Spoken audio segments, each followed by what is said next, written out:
جب حضرت خلیل اللہ نے خواب دیکھا، اپنے بیٹے کو ساتھ لے کر کے وادی منع میں پہنچتے ہیں اور جو ارادہ تھا اس کا اظہار اپنے بیٹے کے سامنے کیا تاکہ اس نیکی میں یہ بھی شامل ہو جائے۔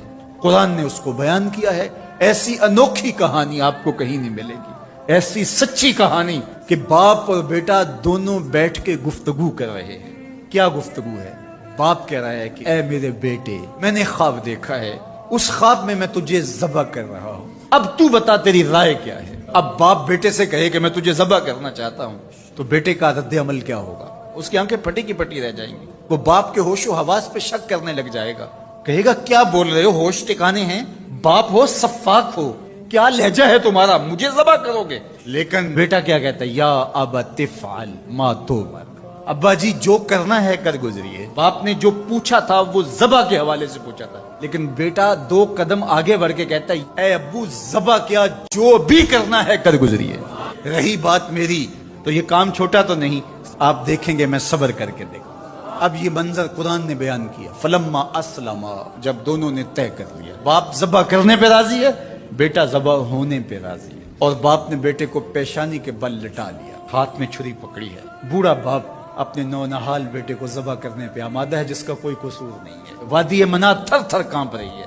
حضرت خلیل اپنے بیٹے کو لٹا کے ہاتھ میں چھری پکڑے بیٹے کو ذبح کرنے کے لیے آگے بڑھتے ہیں، ہاتھ میں چھری لیے ہے اور گردن پہ رکھتے ہیں اور پوری قوت کے ساتھ چھری کو گردن پہ پھیر دیتے ہیں، لیکن ایک بال بھی نہیں کٹتا۔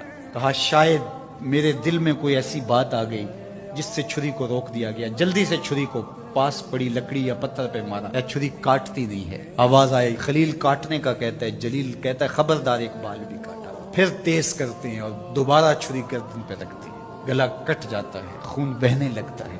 حضرت خلیل خوش ہو جاتے ہیں، آنکھوں سے پٹی کھول دیتے ہیں، لیکن منظر کیا دیکھتے ہیں کہ جس کو ذبح کیا وہ بیٹا نہیں، وہ تو دمبا ہے۔ اور حضرت اسماعیل پاس کھڑے مسکرا رہے ہیں، بے ساختہ زبان سے نکلا اللہ اکبر۔ حضرت اسماعیل بولے لا الہ الا اللہ واللہ اکبر۔ جبریل امین جو دمبا لے کے آئے تھے وہ بھی پاس کھڑے اور مسکرا رہے تھے، بولے اللہ اکبر وللہ الحمد۔ این اس موقع پہ ہم نے بھی آواز دی، ابراہیم بس بس، تو نے واقعی خواب پورا کر دکھایا۔ کتنا جگرا تھا اس باپ کا اللہ کی رضا کے لیے۔ باپ بیٹے کو ذبح کرنے کے لیے آمادہ ہو جاتا ہے۔ ہمارے ایک بزرگ کہا کرتے تھے، بیٹے ہر بندے کا کوئی نہ کوئی اسماعیل ہوتا ہے، جب تک وہ اپنے اسماعیل کی گردن پہ چھری نہیں رکھتا اللہ کی دوستی نصیب نہیں ہوتی۔ اپنی خواہشات کی گردن پہ، اپنی آرزوؤں کی گردن پہ چھری پھیرو، اللہ کے لیے محبوب سے محبوب چیز قربان کرنے کے لیے آمادہ ہو جاؤ، پھر تمہیں وہ اپنی قربتوں سے مالا مال کرے گا۔